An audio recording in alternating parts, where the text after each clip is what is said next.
From a distance of miles and minutes away, the sky warned of tragedy. You could see the column of smoke from 3 or 4 miles. We all just kind of wondered what it was.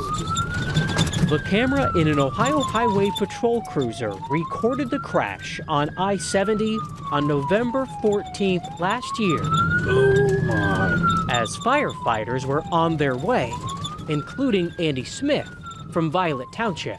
To say that was like anything that we've ever seen, nobody would ever say that. And we got there on scene, the semi and the bus were on fire. Things just seemed to be escalating quickly. It started with a couple patients to, hey, you have approximately 40, 50 people on this bus.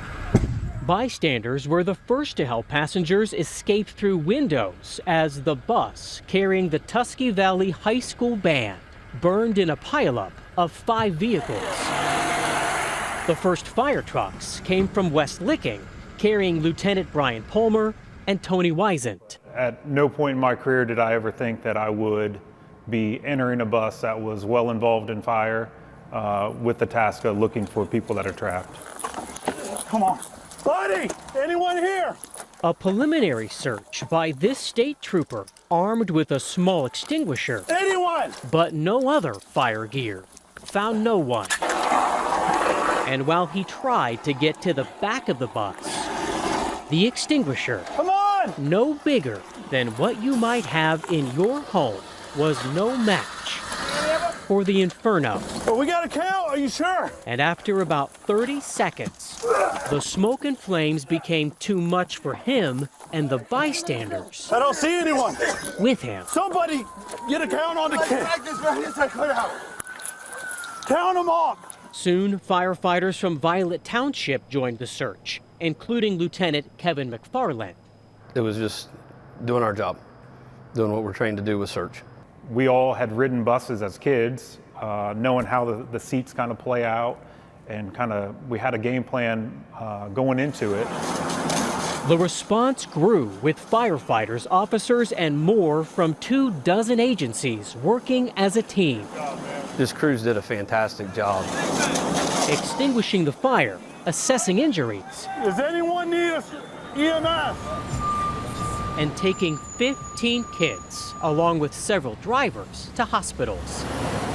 One of them rushed there by Violet Township's Brandon Metzger and Brandon Osmond. You just try to remain calm.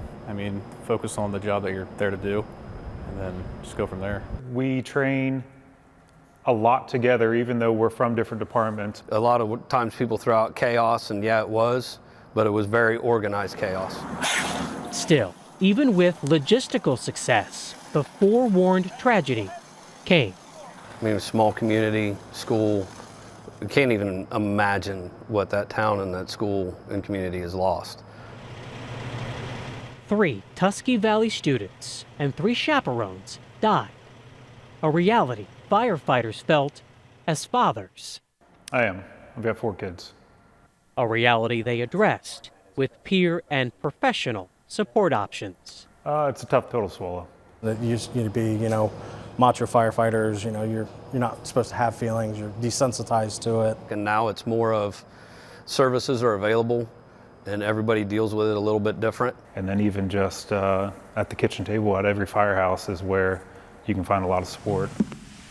Firefighters never know when the next call will come or where they'll go. I've never once thought about doing something different. The I-70 response. I would echo that. Showed a commitment, they say, to always be ready and always answer. Everyone did what they needed to do. And I think that's probably should be the takeaway from it is everybody did their job.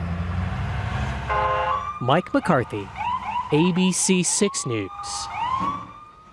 Firefighters praised the actions of bystanders and the first state trooper who arrived there with the fire extinguisher.